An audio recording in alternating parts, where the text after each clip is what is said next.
Hi everyone, welcome back to Rachel and Bella Crafts. Hope you're all well. So for today's video, I am going to talk to you about vintage ephemera. By vintage ephemera today, specifically, I'm referring to things like paperwork, invoices, receipts, old letters, postcards, envelopes, all that kind of thing really. But before I start, I just need to say a quick thank you to Chrissy. They've just arrived, my lovely. Thank you ever so much. She sent them to me off my wish list today, so I'm going to give these a try. These are the Tim Holtz ring fasteners. So anybody wondered what they look like, there you go. So thank you very much, lovely. It's really kind of you. Appreciate that. Okay, so on with the ephemera. I myself come from a family that has got a long line of family historians within our family that has kept our family history going for many, many years. So my family tree that my dad's got goes back several hundred years. I should know the exact date, but I don't. But that's obviously all down to the hard work of all of the generations of people that have gone before us and their record keeping. My grandfather, my great-grandfather and my great-great-grandfather were all journal writers. My grandmother wrote diaries avidly every day. She wrote her diary, and her father before her the same. So you know, the records I'm used to have, I suppose, growing up with just old things about and it being part of who we are, kind of thing. And when I discovered junk journals, didn't come across the vintage junk journals at first. It was all you know, the very basics kind of stuff, and I kind of got into, like, you know, the craft side of things first, which was great. Really enjoyed that. I think it was around Christmas time as well, so it just went off on a completely different, you know, tangent. Got me really inspired, and then I think it was at the beginning of lockdown actually when I first came across true vintage journals that were you know, consist of real vintage ephemera. And I can remember feeling a little bit confused at the time and thinking to myself, well, okay, ephemera, I kind of know what ephemera means, you know, because it's quite a broad term, isn't it? We use the word ephemera, but we tend to use the word ephemera when it comes to junk journaling for basically anything that isn't a signature, don't we? So I was, you know, I just did a lot of reading, a lot of research, looked at a lot of photographs, a lot of Instagram, a lot of Pinterest, and you know, was just trying to, like, really get into the depths of, you know, what was involved, what was included. Obviously couldn't visit my parents at the time because we were in lockdown, and to be honest, you had kind of forgotten about the length of, or rather the depth of stuff that my dad had. So I spent a couple of months in lockdown last year collating, is that perhaps the word? Purchasing, finding, foraging. No, I didn't forage. But yeah, just seeking out genuine vintage ephemera. Now, genuine vintage ephemera is not it's not easy to find for a start, which I just discovered. There are places that you can find it, Instagram mainly, but it's not the sort of thing you just nip down to, you know, the corner shop or to the charity shop or a thrift store for, is it? You know, it's you know, certain countries they find it easier to come by things than other countries maybe. I know in the States you have these fantastic things called estate sales, and I know if ever I've managed to visit America again, I won't be going to look at attractions, I will just be looking for an estate sale, I think. But no, we don't tend to get that kind of stuff here, or we don't get that stuff here. Everything here is house clearances and then auctions, if you're fortunate, and that's if somebody hasn't got there before you and just thought it was rubbish and chucked it in the bin. So, you know, not everybody values the past like we do, I guess. But having discovered vintage journals and vintage ephemera, I felt it was something I really wanted to try, and I felt drawn to it. I felt it was kind of like, you know, we all have a favourite style and a favourite niche of journaling, and this is where I feel most happy, should I say. Perhaps not most comfortable, because I don't think we ever really should be comfortable as designers and artists, because if you don't ever get out of your comfort zone, you're never going to learn, you know. So I'm very much out of my comfort zone at the minute, and I am very much learning. I'm loving it. So I want to share with you guys today what I've discovered so far. So here on my desk in front of me, I have got several different pieces of genuine vintage ephemera. So how do we know it's genuine vintage ephemera? Okay, well, firstly, this is an invoice. It's an example of an invoice that there's a date on here, 1924. Let me just check that you can see that. And the first thing that we notice about it is there's a stamp on here, and I can see that stamp. I can raise that stamp, and I can see that the stamp over the top of it, as in the ink stamp, was date stamped 1924, same as the top of the invoice up there. You know, this is one telltale for ephemera, vintage ephemera, is that there was often postage stamp put on when something was paid. So either a cheque being paid into the bank or an invoice, they would put a stamp on there, and then they would do a date stamp over the top. So I know that that's genuine. I also know it's genuine because I actually purchased a bulk of documents from a house clearance person, actually on Marketplace on Facebook. They're few and far between to find things on there, but if you you know, if you hunt, sometimes you see them come up. But I just had this box of stuff, and it literally just came, it was an old box, and it was all crushed in, and the guy had literally just shoved the box in on top of itself, wrapped it all up and sent it to me in the post. And when I opened it in, I was like, oh my goodness, look at the state of it all. But yeah, fascinating find. But yeah, it was definitely all original. So that's the one telltale sign there, is that we've got this very old stamp on here, and that actually I can see the person on that stamp is actually not our queen, it's our king before her. So that kind of gives me an idea of the age of the document. Actually, I'm saying that, I think that's the king before her. I'm not very good on kings and queens of England, so I'm not going to get into that. Okay, so this is another piece of vintage ephemera. I do believe it's come from the same family, actually, so the same box. This is a receipt. There's a little stamp at the bottom here, and I mean, you can see just generally by the condition of the document. And as I was saying to you the other day about vintage documents, they're not always all crumpled up and like they've been scrunched in a ball and flattened out. You know, so when we're talking about ephemera and how we make it, you know, sometimes you need to actually look at original pieces, because very often they've been taken care of really well. Even if they've just been shoved in a tin or in a drawer, sorry, they have been looked after. Obviously, because they've survived the time, haven't they? This one here is another piece of ephemera. This is for, actually this is local to me. This has come from one of the local house clearance places. And they contacted my mum and dad a couple of weeks back, or a couple of months ago, and said, oh, you know you're looking for some like leisures and stuff. So we've had some stuff we've picked up with a house clearance, if you want to come and pick it up. And there was a little box with some photographs in, and this piece of paper was in there, which is absolutely fascinating, because obviously it's been typed up, and I mean, look at the typing on there. But obviously someone has either well, I don't know, maybe you got wet in the rain, I'm not quite sure, but there's a lot of ink blotches on here. So I don't know if somebody got a bit flicky with their pen, or what it was, because obviously that's been typed on a typewriter. But yeah, and there's no ink splodges on the other side, which is interesting. So one thing to take note about with these three different pieces of ephemera here, because obviously we're talking about different types of paper that you can use. If you want to replicate vintage ephemera, you need to look at the type of paper that it was printed on. And this is what I found the most challenging, I think, really, was just trying to find something. You know, I tried to get hold of some onion paper. I did actually order some, it never came, so I don't know what happened to that in the post. And then, of course, the printing paper that we have today is not quite like this.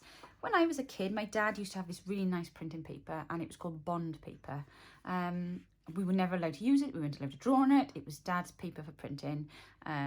You know, but I just remember it kind of felt like this. Like there was a little bit of a grain in the paper. So that there isn't like onion paper. That is, I would say, pretty good quality printing paper. Probably at about 100 to 110 GSM. That one, I would say. This one here is a little bit thinner, but again, not overly so. And then, of course, the receipt. That's probably the most like onion paper, or as I just explained to you the other day, newsprint paper. So that's those three. Again, all very different, all different types of paper. We'll come back after and we'll have a little look about how we replicate them. Here's another example of some very, very, very, very, very old ephemera. These are some letters that I purchased a little while ago. They have come from France, and they are dated back to 1817. Now, as I was saying earlier on, the one thing you notice about these letters is, again, they're not all crumpled up. These have been kept beautifully, and look how flat they are. There's a little bit of a turn on the page at the bottom here. It looks like it's been torn from a larger piece, just the way that it's almost not serrated, but just a bit jaggedy on that edge there. But the page is very flat. So, you know, in order to replicate that, you know, I haven't got to do a whole lot of folding and, you know, inking creases and things, because there are no creases in it. It is just beautifully intact, 200-year-old letter. And notable things about it, it's got these stamps. Now, granted, these embossed stamps are not easy to replicate, but you know, there are other things that we can use to make these kind of stamp shapes. And the other thing you note about it as well is that there was a pencil line, hand-drawn margin put in there, which might I add is not straight, and the handwriting is not particularly straight. It starts off nice and neat and straight at the top, and then kind of, as I would, veers off and gets bigger at the bottom. Oh, it's good to know people wrote like that back then, because mine is just terrible. And then obviously on the other side then, there is no margin, and the print just goes directly across the page. But this is a nice example obviously as well, because you've got the numbers on there. But yeah, so again, good example there of very, very old document. Now, this is another one here. Now, this has been folded at some point, and then I'm guessing has been laid flat ever since, because you can see with this one where the address was written up in the top corner, and obviously the paper was folded again down to make something of probably this size, and then the address then was on the front there, and then you know they folded it out and so that they could read their note inside. Another interesting thing about the paper as well is that you can actually see when you hold it up to a certain light. I'm not sure if you're catching that light, but there is actually a watermark, which I can see quite clearly from here. There is a watermark in that paper, which is quite interesting. So, you know, like you think about attention to detail and stuff. I'm not quite sure how I'd replicate that, but, you know, it's just these interesting little details. Again, this page has been torn clearly from, I would say, a much larger piece. So it makes you wonder if, you know, how did they print, how did they make the paper? And of course, this paper here is most like, I would say, the handmade paper that I got. Mum gave me, she bought a notebook with a load of it in. But that there's definitely got that feel about it. You know, it's quite thick, but you can almost feel the fibres in there. And of course, then the guy's stamp at the top, then this beautiful script handwriting. Then here we've got another example. Have I got a date on this one? Oh, there we are, 1869. So what are we noticing about this page? Well, again, this paper doesn't look like it's been folded at all. There's no creases in it. There are, however, some dirty marks on it, or greasy marks, or marks of it being lent against something. So that's, you know, your slight aging. You've got a little bit of a tear and a crease at the bottom. There's a little hole there. So maybe it was perhaps pinned in place while it was written on. I don't know. I really don't know. But, and then you've got a stamp there, and obviously you've got the seal mark here. But, gosh, what a lovely piece of handwriting that is. Oh, my goodness, and now you need a magnifying glass for this one now, because this one is tiny. Right, let me just get these right. Here we are. There we go. Look at the print on that. Isn't that gorgeous? Napoleon, my goodness. This is an old sheet of paper. So again, looking again for details. Now this page I can see has been folded. So it's been folded in and then in again. There's a little tiny tear at the top there. Again, the page looks like it's been torn. And then turning over the other side, again, you can just see some creases in there. Goodness, this handwriting is beautiful. And then obviously then just some kind of dirt marks then around the edge here, or age marks, perhaps I should say, not dirt marks. That sounds dreadful, doesn't that? And then the last piece, again, the same. So this one here has a few little bumps in it, as if somebody's caught a pin in it or something. And then some of the edges are turned up, and there's just a little bit of a chunk taken out of that one there. So these are just all little details that you want to take note of, because obviously if you want to replicate documents, you want it to look realistic, you just want to be looking really at kind of the characteristics of an old document. So that's those examples there. So they're kind of they're obviously 200 years old, and then these ones here are in the last century. Yes, the last century. Of course they are 1900. That's correct. And then this one here is a ledger page. Now, we all love our ledger paper, don't we? It's just fantastic. These are great for using as pages in your journals. And we put them in to digis as well. And obviously, if you want to then again replicate them, it's on good quality paper, so you don't need anything that's going to be see-through. You're just going to be printing onto.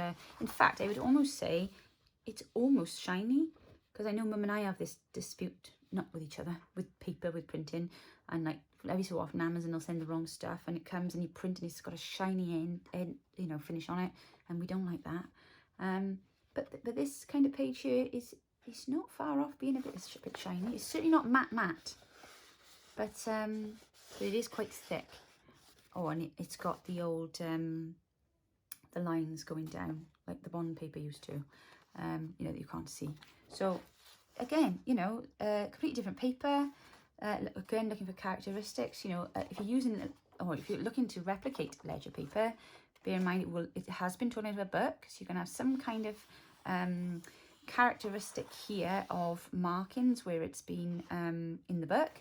You're going to have aging across this seam here. Seam, you know what I mean, edge of the page. It might even be torn. Perhaps somebody wasn't very careful ripping it out where the staples are, or the stitching. And then obviously on the one side, you're always going to have one bit that is slightly curled over.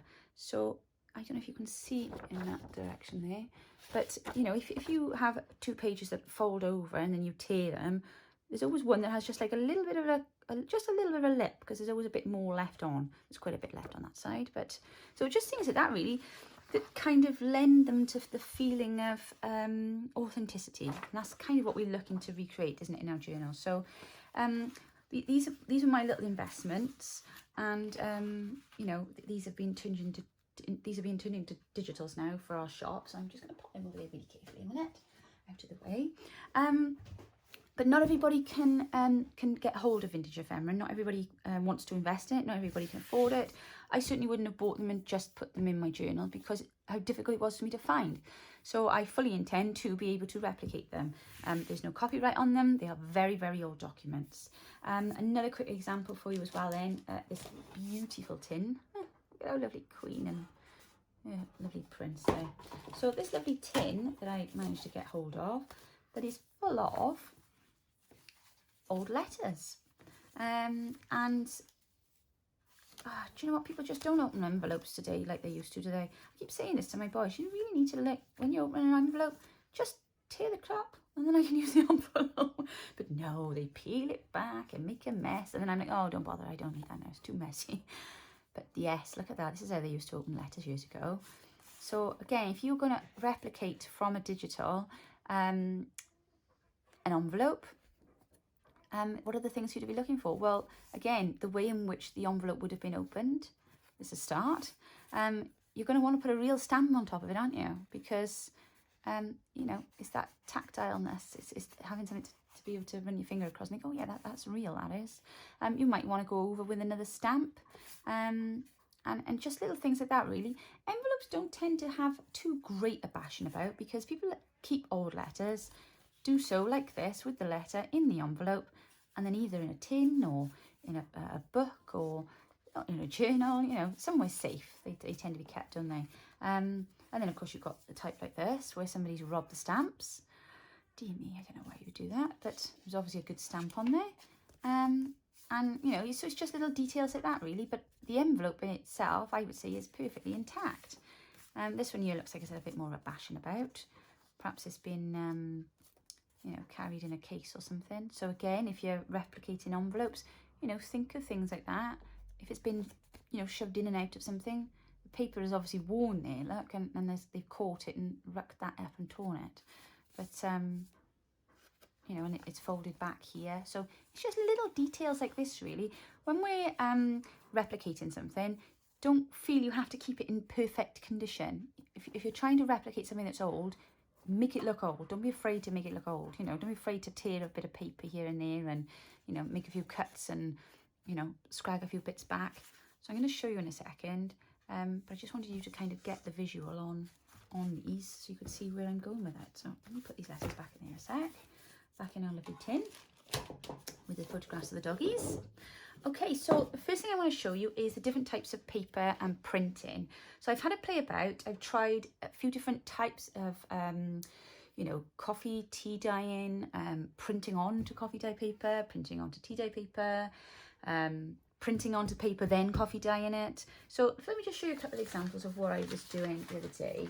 And these are just my findings. Now, will have a completely different printer to lots of you guys. So don't, you know, what I'm saying is have a play about yourself. You're going to have different results to what I've had because your printers will be different to mine. For instance, my printer does not like printing onto coffee dye paper. So if I'm trying to age something, I have to print it first and then try and age it up. Because if I dip what I've already printed, it comes out like this, where the ink has run. Now this was printed on here about 6 months ago, and only the other day I took it out and thought, oh, I'm going to try these. And this one here, I'm sure you recognise these. These are from Roxy's Digis. And I thought, oh, they'll look good. We'll try those and we'll, you know, age them up a bit. So I tore around it and made it look a bit old. And then I simply took a brush and brushed the back with tea dye, popped it in the oven, and it still bled the ink. So that was not a great you know, that's not my go-to. I don't like that option. Now this one here, when I did the same kind of thing, actually came out all right. So I don't know what the difference was between this and this. I don't know whether it's the amount of ink that is in there possibly, because what I printed on here was quite a faint picture. I honestly don't know. I don't know why this ran and this didn't, but I literally did exactly the same thing with both of these. Maybe I got this a little bit wetter. I'm not really sure. But with this one again, I literally just went over the back. I actually just used one of my other house paintbrushes, and I just blah, blah, blah, blah, you know, a big brush now, a glossing brush. And I dipped it in the tea, blah, blah, blah, really quick because I didn't want it to saturate the paper, and then turned the paper down and put it in the oven that way. I literally left it in there for 3 minutes, just long enough for these lovely little brown bits to come through, to get that texture that we all love. But that one was okay, so I will use that. I'm quite happy with that. That one was fine. And this one, on the other hand, no, disaster. Was not good at all. So again, is it the colouring? Is it the ink on the background? You know, and you can see I haven't overly saturated it because I didn't even finish, you know, I didn't completely cover everything. But that bled through and it made the ink run. So that was a bit of a meh. You know, I will use them all, obviously, because that's, my goodness, that just goes against the grain, not use something that we've, you know. Oh, that was the other example. There, now you see, that's a classic example there of how they're different, because that there was the first one that I did. I know what it is. I can remember now. I know what the difference is. If you remember when I showed you in the video before last, I had printed some onto plain grey paper. It wasn't any specific paper, it was just very thin and it was just coloured grey. That was on that. So I don't know whether the fact that the paper was coloured and maybe it absorbed some of the ink rather than leaving it sat on the surface in order for it to do that with. But that is the same document, same file, but that was just a normal printout on white copy paper, and that was on the grey paper, and that hasn't run and that has. And yet, as you can see, I didn't put the tea dye on this side, I put it on this side. I dyed that, cooked that on my pizza thing. That was rather gutting actually, because that's the first time it's come out really well like that. And then I turned it around, I was like, oh no, but that's okay, that's okay. So that's you know, again, I don't know what your printers are like. You're going to have to play about. It's all trial and error. But I definitely like that grey paper. I'm going to have to go and ask Dad after where he's got that from. And it's not too thick either. So that to me feels pretty much on par with the consistency of those papers over there. This here is one of the digis out of our previous kit, the Vintage Blues kit. And I thought I'll give that a try. But again, I've got a bit of ink running here. It's not awful, but it's not the kind of look I was going for. And again, you can see all I've done is I just splashed a bit on the back. So I didn't saturate the page. So they were my attempt at aging using tea dye. So then I decided to try some different types of paper. I thought, right, well, if I try different paper, then we'll see where we get on with that. So this one here is again the same as that grey paper that I just showed you, the one that didn't bleed. You just see a little bit of it poking through on the edge there. So again, I just went over it with a brush and then plonked it in the oven. And it started a little bit to kind of go here, but that's okay because that does look kind of like proper age in there, doesn't it? So, but I was really pleased with that. And I haven't ironed them or anything. I've literally just, in fact, I think I stuck them into my cutting mat and put the Big Shot on top of it and just left them on over the weekend to flatten down. But that feels really nice. That feels good. It feels old. So that one was okay. Then I thought, right, well, let's try and print it on to vellum. And let's see, you know, thinking like onion paper, is perhaps vellum going to be kind of an alternative? It printed fine. I don't like vellum as an alternative to a vintage document though, because it feels very brittle. It's almost sharp, isn't it? Because where I've, you know, when you print and you get that little bit around the outside, obviously where I've cut that, and it's really quite, it's not soft like old paper. It looks good though, and I will use these because these will be great when I do some little windowed envelopes and such. But as an alternative to onion paper, I would say no. That needs treating, I would say. I don't know what with. I will go back to the drawing board. I think I will have to get Mum in on that because she's a mixed media expert and she knows all about surface covers and things like that. So I might take that up to her and say, right, what can we do with that to make that feel softer? So I'll be back on that one. This one then, I picked this up this morning and I thought it was the original document. So this is very good stuff. This here is a scanned and printed replication of an original invoice that I've got in my personal collection. It's 1928 from France, and I've printed this onto newsprint paper. I told you about this in 2 videos ago, and Tracy Fox did a video a while ago on, and she was working with some vintage, you know, making documents vintage, and she recommended this news print paper, and I thought, oh, that sounds great. And she, you know, she knows her stuff. She's really good with vintage and again with mixed media. So, you know, she'd had a good play about. So I thought, right, you know, I'm really happy to go on her word on that. And I ordered some, and it wasn't an awful lot. I think it was about possibly about £4 or £5. I think I will put the link to the stuff that I've bought in the description box, if you want to check it out. But I managed to get some offline. It came the other day and I tried it and it is the bee's knees. It really is.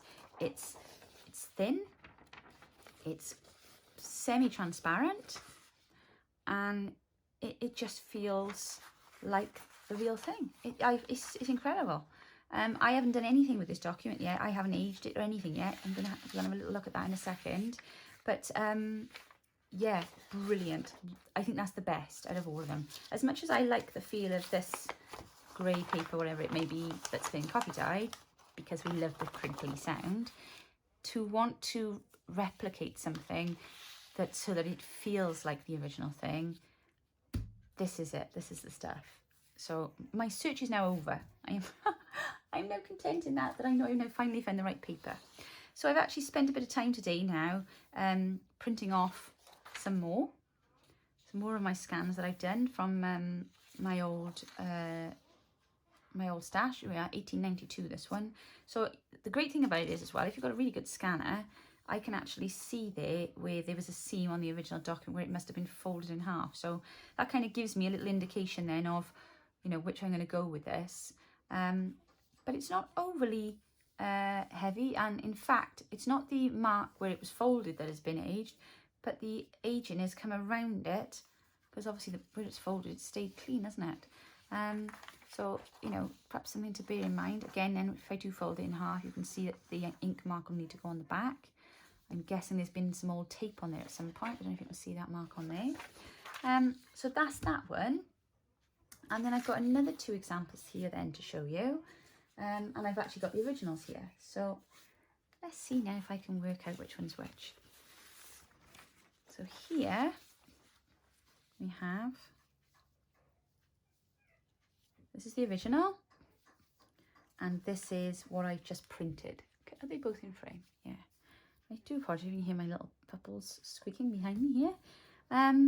So the only difference I'm going to say it really stands out with these is that the colour is perhaps a little more vibrant here.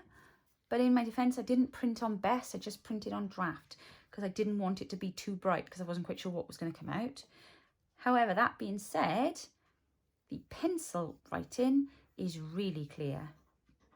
So that's quite impressive, that is.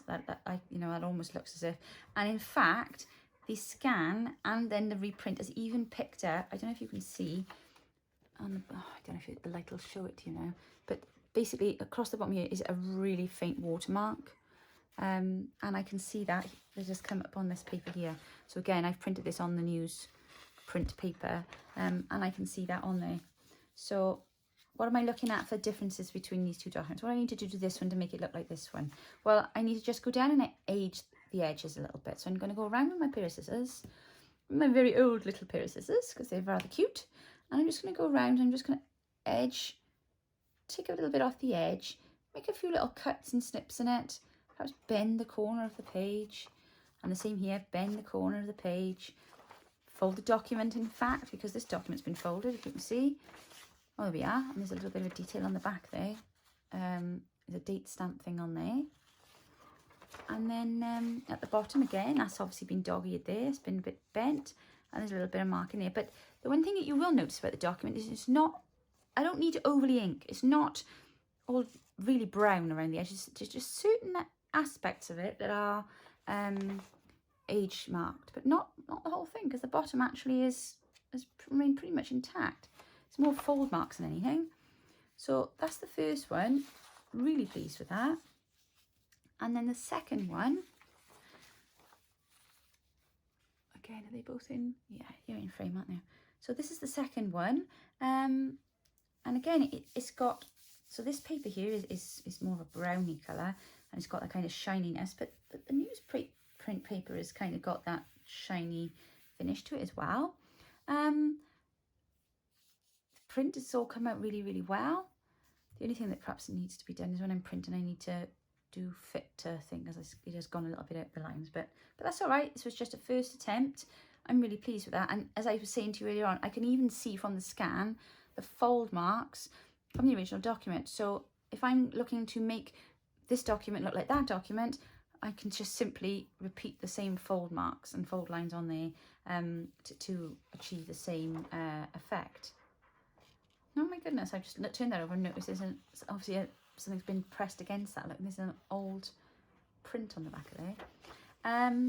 So yeah, you know, the question at the end of the day is how much attention to detail do you want to you know, show? You know, how much time have you got? So this is the original document. As you can see here, the page is torn slightly on the sides. That's obviously been shoved in and out of a filing cabinet, I'm guessing. Bit dog-eared on the corners, a little bit, there's a little bit of a chip taken out of that one. But other than that, it's all in pretty good nick. And as I said, not overly aged around the edges either. So, you know, you don't have to go over the top with inking. I think it's more to do with the condition of the piece of paper. And, you know, now I've found the right texture and thickness of paper, that should be easy enough to do. So I've got 2 more things I want to show you before I go. So whilst I was rummaging through the box of stuff that my dad lent me last week, I did actually come across some really interesting documents. This is the same document, I've just printed 2 of them. So this one here is, and I've used the newsprint paper to print this off. This here is a letter from 1944, and it's written to my grandfather from his father. And it's just, my grandfather was in the war at the time. He was away in World War II, and I do believe he was actually a prisoner of war at the time. And my great-grandfather had written him a letter, and it's just general chit-chat, you know, about how his mum and his sister are, and just basically saying that his sister's, you know, grown up quite a lot, and when he gets home he needs to find her a young man, and blah blah blah. And just saying about, on the back he goes on to say, you know, you need to start thinking about the future, and you want to plan a little holiday to help you get over, you know, what he'd been going through with the war and everything, and been in prison camps. But it's just a lovely, lovely letter, and I've got to be honest, I've scanned that much stuff. I hadn't really read everything. I was just looking through it then. So I've managed to print this so that the back and the front have printed back to front. Don't ask me how I did that. I don't know. It was just a fluke, I think. But well, probably because of the way it's been scanned as well, and the fact that I've kept the size of the original document intact. I haven't messed with it or stretched it or anyway. I've just left it exactly as it was. But I've just simply printed that on newsprint, and that isn't going to take an awful lot to make that look and feel like it's genuine. So that's another example there of vintage ephemera. And then these here, oh, I get so excited when I see these. These are telegrams. This one here, I believe, I can just about see that stamp on it, is 1945. And I'm inclined to think it's 1945 because it's to my grandmother, and it says her maiden name. So this is before she married my grandfather. And I got really excited when I found this telegram the other day in the box. What night was it? I think it was Saturday night, and my other half and I was sat there watching the TV, and there's me with my printer by the side of the sofa, laptop up, putting all these bits of paper in and out, scanning. And I just suddenly burst out laughing. I was like, I don't believe this. And he was like, oh, well. Well, I don't know if, I think I put a picture on Instagram earlier in the summer holidays of myself and the children at the beach. Not a picture of us at the beach, of the beach. And we go to this place. It's little known in our area. And it's tucked away. It's not a commercial beach. It's just a little cove. And we absolutely love it. It's our favourite place to go. Nobody in my family knows anything about it. Nobody in my family knows where it is. I introduced it to my sister, I would say about 4 years ago, took her down, and she loved it there. But she hadn't been there before either. And I only discovered it because I went there on a school trip, 15 years ago with my middle son with his nursery. And they took us down there to like a wildlife thing on the beach. But it is our favourite place. And I found this telegram. And it's basically from my grandfather to my grandmother. She was staying in a hotel in Southerndown, which is the beach where we go. And he was telling her that he was coming by the train the next morning, and he was going to have his bathing shorts with him, and he was ready to go for a swim. I just found that hilarious, because of all the places in all of Britain, well, in all of Wales really, you know, we've got a lot of beaches in Wales, but how random is that? And that nobody else in my family had ever heard of the beach there, or the little village there, and to think that my grandparents were there in 1945. So that really tickled me. I thought that was great. I haven't even told my parents this yet, because I took the box back and completely forgot to say, oh, Dad, by the way. So I'm telling you before I'm telling them. But yeah, so that was really special. And incidentally, I Googled then and found pictures on the internet of the hotel, and well, I can feel a journal coming on the subject of this. And then on the subject of my grandparents and their telegrams, if any of you have purchased my one of my first issue kits, I want to say it's Beautiful Memories, I think it's that one. And there's an image in the collage there of a telegram, and it's actually this telegram. And this telegram is to my grandmother, Miss Grace Nicholas. Fairfield Chepstow, and it says, Nikki, because my grandfather called, well, a lot of people called her Nikki because her last name is Nicholas. Will you marry me? Imperative that I know. Will tell you all tomorrow night. Love. Oh, tomorrow night. Love, Bill. That's my grandfather. And I thought, oh my gosh, that's so sweet. So that was sent on the 14th of November, 1945. I can just see that stamp on there. So my grandfather was still in the army at the time, so I don't know whether perhaps he was being dispatched back out somewhere. I don't know. But that was the 14th of November, and my grandparents were married then in the December. So she obviously said yes, otherwise I wouldn't be here, would I? So there we go. So telegrams, they print out really, really well on this newsprint paper. So if you're looking to replicate any vintage ephemera, I would suggest to you the first thing that you look at would be the paper that you're printing it on, because, you know, as I've shown you here, you know, we can coffee dye, and it's great. Don't get me wrong, like I say, I that has come out so well because I've just used a certain texture of paper, and I don't know. I probably could have done that again in the next load, and maybe the ink would have run and it wouldn't have come out so well. Perhaps it was the timing. I don't know. It's going to take practice, and I think, like I say, you're going to have to trial and error yourself, because you know, we all got different printers. If you've got an inkjet or if you've got a laser, it might give you a different effect. Gee, if you can print on coffee paper, even better, because then you don't have the worry then of the hassle rather of the ink running. But you know, I was quite pleased with that, and I like the texture of that. But I know if I want to put replicated vintage documents into journals, I would love for them to feel like the originals, and these really do feel like the original. In fact, you know what? I'm going to pop up and visit my parents this afternoon. I'm going up to look for some of my grandma's diaries, and I think I might take these up and I might try and play a trick on my dad. And I might just pull them out of an envelope and say, I forgot to give you these the other day, Dad. And we'll see if he notices. Well, it could be worse. I could be doing it with a £20 note, couldn't I? At least it's just a piece of paper. So there we are. I'm going to have a little play about with these now this afternoon. And then you can see then the finished product and how they come out. But if you do have any questions, or if I forget to put anything in the description box, please just drop me a message, or you know, put a comment underneath. It's really handy if you do have questions and you put them in the comments, because somebody else might have the same question, and you know, not everybody likes to ask or what have you. But yeah, just pop it in the comments, and I'll have a little look. Okay, so I'm just going to clear these away, and we'll have a little look at aging them.